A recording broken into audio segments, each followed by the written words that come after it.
معزز سامعین گرامی قدر، سیرت النبی کے حوالے سے مساک مدینہ کے باب کو ہم نے چند چیدہ نکات بیان کر کے کلوز کیا تھا۔ نبی کریم صلی اللہ علیہ وسلم نے مسجد النبوی میں اصحاب صفہ کا چبوترا بنایا، مساک مدینہ کیا۔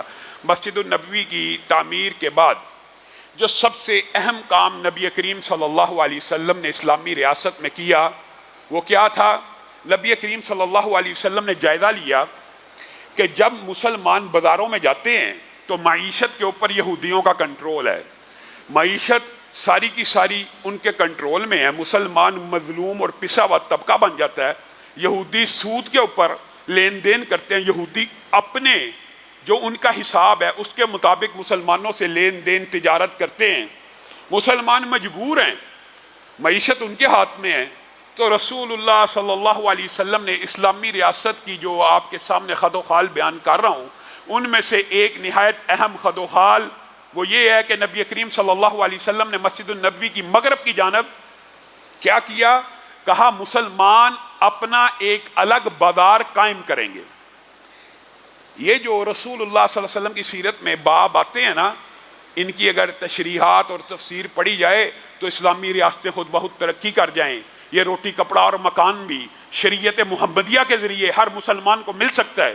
نبی کریم صلی اللہ علیہ وسلم نے دیکھا معیشت پہ یہودی قابض ہیں، یہودیوں کا غلبہ کیا اپنا بازار بنانے کا اعلان کر دیا، اور مغرب کے جانب ایک جگہ کو مختص کیا اور اس کا دورہ کیا، اور اس دورے کے بعد رسول اللہ صلی اللہ علیہ وسلم نے ایک اعلان کیا، یہ تمہارا بازار ہے آج کے بعد مسلمانوں، یہاں پر نہ سود ہوگا، نہ ٹیکس لیا جائے گا، نہ سیل ٹیکس ہوگا۔ مفہوم آپ کے سامنے رکھ رہا ہوں حدیث کا، یعنی رسول اللہ صلی اللہ علیہ وسلم نے اسلامی ریاست کے اندر ابتدا ہی میں آپ کے سامنے سابقہ خطبات میں جو باتیں رکھی ہیں، مساک مدینہ بھی اہم باب تھا، اصحاب صفہ کا چبوترا بھی اہم تھا، مسجد کا قیام بھی اہم تھا، لیکن ابھی ریاست کی ابتدائی خد و خال ہیں۔ تو رسول اللہ صلی اللہ علیہ وسلم نے ان ابتدائی خد و خال میں کس کا اضافہ کیا؟ بازار کا، معیشت کا۔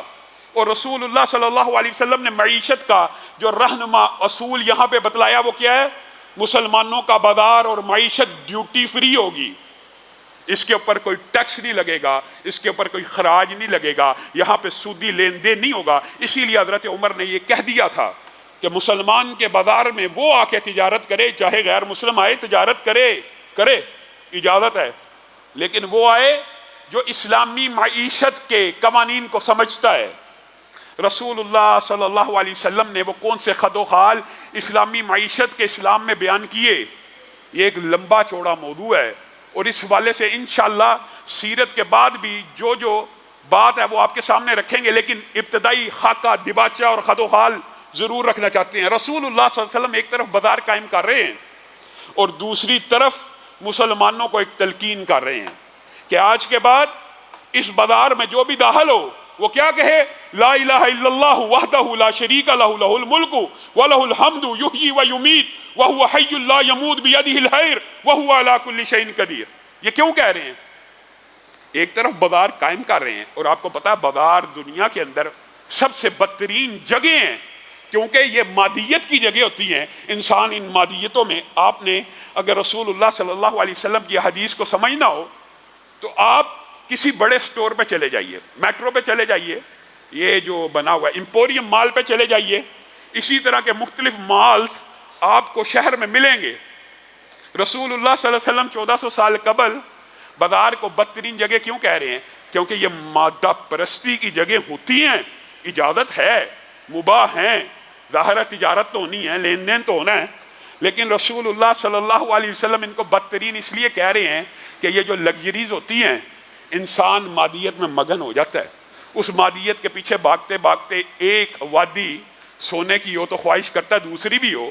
کیوں؟ یہ بازار انسان کو اٹریکٹ کرتے ہیں، وہاں پہ فلاں چیز پڑی ہے، وہاں پہ فلاں آئٹم پڑی ہے، وہ فلاں کے گھر میں موجود ہے، میرے گھر بھی ہونی چاہیے، مسابقت شروع ہو جاتی ہے۔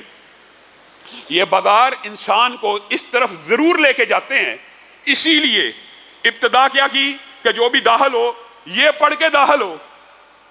میں آپ کو آج یہ بات بھی کہنا چاہتا ہوں، کئی باتیں کچھ ثقیل ہوتی ہیں لیکن ہو سکتا ہے اس سے کسی کو ہدایت مل جائے۔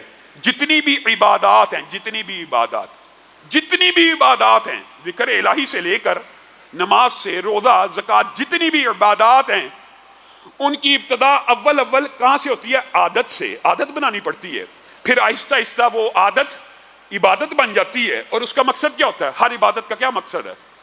کیا آپ کے خیال میں اللہ رب العزت کو آپ کے سجدوں کی ضرورت ہے؟ کیا اللہ رب العزت کو آپ کو بھوکا پیٹ رکھنے کے، روزے رکھنے کی ضرورت ہے؟